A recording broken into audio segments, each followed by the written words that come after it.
Hello. તો આજે આપણે બનાવીશું 15 મિનિટમાં તૈયાર થતો નાસ્તો. તો મેં વધેલા ભાત હતા એમાંથી આ નાસ્તો બનાવ્યો છે.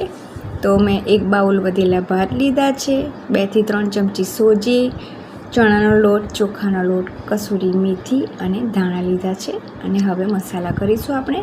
તો લીલા મરચાં અને લસણની પેસ્ટ લીધી છે, ચાટ મસાલો, ગરમ મસાલો, આમચૂર પાવડર અને લાલ મરચું, હળદર અને ધાણા જીરું અને મીઠું આટલું નાખી આપણે આને મસળી લઈશું.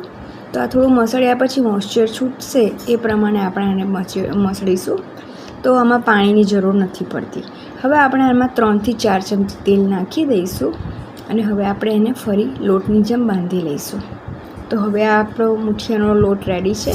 તો તમને મનગમતા શેપમાં તમે મૂઠિયા વાળી શકો છો, ટિક્કી તરીકે, મૂઠિયા તરીકે, ગમે તે રીતે. તમે આ ભાત છે એમાંથી બનાવ્યા છે એટલે આને જલ્દી ચડતા વાર નથી લાગતી. તો 5 થી 7 મિનિટ માટે હું એને સ્ટીમ કરીશ. તો રેડી છે મારા મૂઠિયા. તો હવે હું ઢોકળાના કુકરમાં એની સ્ટીમ કરીશ. તો 5 થી 7 મિનિટ બહુ થઈ ગયા એના માટે. પછી આપણે એને ફ્રાય કરીશું અને વઘારીશું પણ. તો આ મૂઠિયા બધા જ મેં ગોઠવી દીધા છે અને 5 થી 7 મિનિટ માટે રેડી કરી દઈશું. આ નાસ્તો ખૂબ જલ્દી બની જાય છે અને ફટાફટ બનતો નાસ્તો બી બહુ મસ્ત લાગે છે.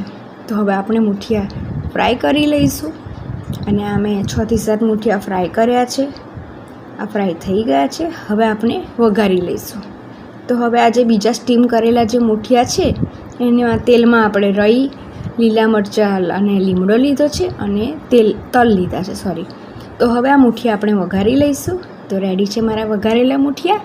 તો તમને આ રેસીપી કેવી લાગી મને જરૂરથી જણાવશો અને બતાવશો. બાય.